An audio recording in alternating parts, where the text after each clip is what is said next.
사무엘상 3장 1절에서 21절입니다. 키워드는 주의 종이 듣겠나이다. 하나님의 등불, 소망이신 하나님입니다. 아이 사무엘이 엘리 앞에서 여호와를 섬길 때에는 여호와의 말씀이 희귀하여 이상이 흔히 보이지 않았더라. 엘리의 눈이 점점 어두워가서 잘 보지 못하는 그때에 그가 자기 처소에 누웠고 하나님의 등불은 아직 꺼지지 아니하였으며 사무엘은 하나님의 궤 있는 여호와의 전 안에 누웠더니 여호와께서 사무엘을 부르시는지라 그가 대답하되 내가 여기 있나이다 하고 엘리에게로 달려가서 이르되 당신이 나를 부르셨기로 내가 여기 있나이다 하니 그가 이르되 나는 부르지 아니하였으니 다시 누우라 하는지라 그가 가서 누웠더니 여호와께서 다시 사무엘을 부르시는지라 사무엘이 일어나 엘리에게로 가서 이르되 당신이 나를 부르셨기로 내가 여기 있나이다 하니 그가 대답하되 내 아들아 내가 부르지 아니하였으니 다시 누우라 하니라. 사무엘이 아직 여호와를 알지 못하고 여호와의 말씀도 아직 그에게 나타나지 아니한 때라. 여호와께서 세 번째 사무엘을 부르시는지라 그가 일어나 엘리에게로 가서 이르되 당신이 나를 부르셨기로 내가 여기 있나이다 하니 엘리가 여호와께서 이 아이를 부르신 줄을 깨닫고 엘리가 사무엘에게 이르되 가서 누웠다가 그가 너를 부르시거든 내가 말하기를 여호와여 말씀하옵소서 주의 종이 듣겠나이다 하라 하니 이에 사무엘이 가서 자기 처소에 누우니라. 여호와께서 임하여 서서 전과 같이 사무엘아 사무엘아 부르시는지라 사무엘이 이르되 말씀하옵소서 주의 종이 듣겠나이다 하니 여호와께서 사무엘에게 이르시되 보라 내가 이스라엘 중에 한 일을 행하리니 그것을 듣는 자마다 두 귀가 울리리라. 내가 엘리의 집에 대하여 말한 것을 처음부터 끝까지 그 날에 그에게 다 이루리라. 내가 그의 집을 영원토록 심판하겠다고 그에게 말한 것은 그가 하는 죄악 때문이니 이는 그가 자기의 아들들이 저주를 자청하되 금하지 아니하였음이니라. 그러므로 내가 엘리의 집에 대하여 맹세하기를 엘리의 집의 죄악은 제물로나 예물로나 영원히 속죄함을 받지 못하리라 하였노라 하셨더라. 사무엘이 아침까지 누웠다가 여호와의 집의 문을 열었으나 그 이상을 엘리에게 알게 하기를 두려워하더니 엘리가 사무엘을 불러 이르되 내 아들 사무엘아 하니 그가 대답하되 내가 여기 있나이다 하니 그가 이르되 내게 무엇을 말씀하셨느냐 청하노니 내게 숨기지 말라. 내게 말씀하신 모든 것을 하나라도 숨기면 하나님이 내게 벌을 내리시고 또 내리시기를 원하노라 하는지라. 사무엘이 그것을 그에게 자세히 말하고 조금도 숨기지 아니하니 그가 이르되 이는 여호와이시니 선하신 대로 하실 것이니라 하니라. 사무엘이 자라매 여호와께서 그와 함께 계셔서 그의 말이 하나도 땅에 떨어지지 않게 하시니 단에서부터 브엘세바까지의 온 이스라엘이 사무엘은 여호와의 선지자로 세우심을 입은 줄을 알았더라. 여호와께서 실로에게 다시 나타나시되 여호와께서 실로에서 여호와의 말씀으로 사무엘에게 자기를 나타내시니라. 아멘. 앞서 언급된 하나님의 말씀이 이제 곧 현실이 될 것입니다. 엘리 집안은 몰락하고 새로운 시대가 열릴 것입니다. 오늘은 그 과정 중에 한 장면입니다. 1절을 보면 그때는 여호와의 말씀이 희귀하여 이상이 흔히 보이지 않던 때입니다. 2절에는 엘리의 눈이 점점 어두워가서 잘 보지 못했다고 했습니다. 이 둘이 별개가 아니라 아주 밀접하게 연관됩니다. 사사시대의 끝자락에 여전히 백성들이 악해서 하나님은 그들에게 말씀하시지 않던 때였습니다. 그때 제사장으로 섬기는 엘리까지도 하나님의 말씀을 잘 듣지 못하는 것입니다. 그런데 3절을 보면 하나님의 등불이 아직 꺼지지 않았다고 했습니다. 성소의 등불을 가리키는 것인데 마치 영화나 드라마에서 어떤 메시지를 위해서 사물이나 배경을 보여주고 말없이 그 의미를 드러내는 것과 같습니다. 어두운 시대, 어두운 백성들입니다.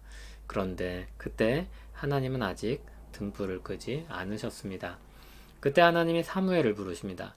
사무엘은 하나님의 부름을 받는 것이 처음이었기 때문에 엘리가 부른 줄로 알고 엘리에게로 달려갑니다. 그러나 엘리는 사무엘을 부르지 않았습니다. 그렇게 3번이나 같은 일이 반복되자 엘리는 하나님이 사무엘을 불렀다는 것을 깨달았습니다.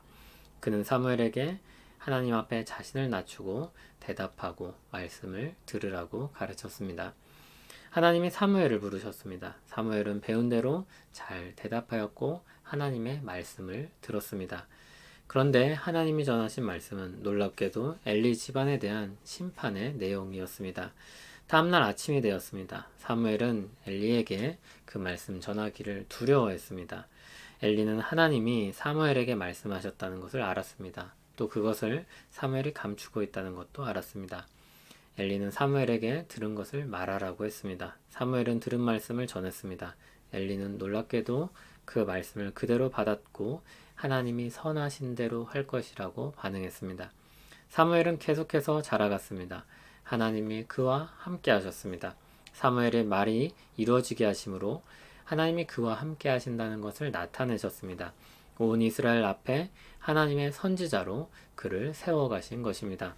21절을 보면 하나님이 사무엘에게 다시 말씀으로 나타나셨다고 하여서 무게중심이 엘리에게서 사무엘에게로 넘어갔음을 보여줍니다. 우리는 오늘 말씀을 통해 위로를 받습니다. 사사시대에 하나님이 말씀하시지 않던 때였습니다.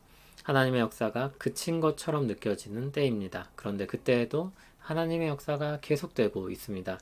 하나님의 역사는 쉼없이 계속됩니다. 하나님이 일하시지 않으면 사실 이 세상이 보존될 수 없습니다. 하나님의 역사가 없으면 구원의 은혜도 끊길 것입니다. 하나님은 오늘도 역사하시며 자기 선한 뜻을 이루시고 우리에게 긍휼을 베푸셔서 구원을 이루어 가십니다. 우리 믿음의 확실함은 우리에게 있는 것이 아니라 하나님께 있습니다. 성경을 아는 것이 중요하고 반드시 필요합니다. 그러나 그 지식 자체 때문에 우리 신앙이 확실한 것은 아닙니다. 하나님 때문에 우리 믿음이 견고할 수 있으며 하나님이 우리 믿음을 위해 말씀을 주신 것입니다. 충성하는 것이 중요하지만 우리 충성 자체 때문에 하나님이 복 주시는 것이 아닙니다. 우리에게 내려오는 모든 복은 하나님의 은혜로 말미암은 것입니다. 뜨거운 열정이 중요하지만 우리 마음 때문에 믿음의 여정이 안전한 것도 아닙니다.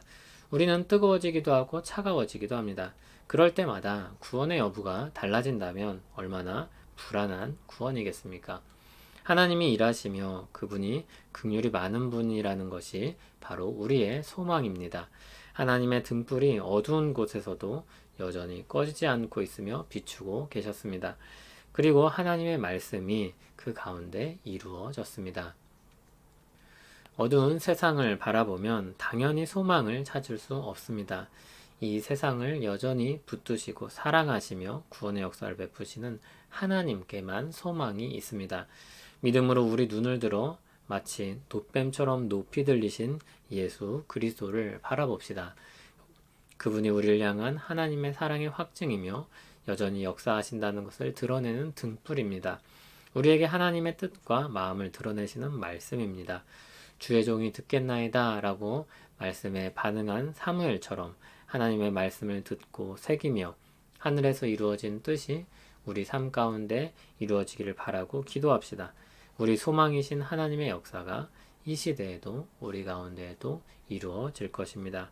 그분이 우리를 붙드실 것입니다. 우리 소망 되시는 하나님, 우리에게 빛을 비춰주시고 여전히 살아서 역사하시며 말씀하심을 알게 하시고 구원의 은혜로 나와 소망 가운데 살게 하시니 감사합니다. 세상이 어둡지만 주로 인해 길을 찾을 수 있고 수많은 악들 속에서도 은혜를 누릴 수 있습니다. 주님, 오늘도 우리를 붙들어 주시옵소서. 예수님의 이름으로 기도합니다. 아멘.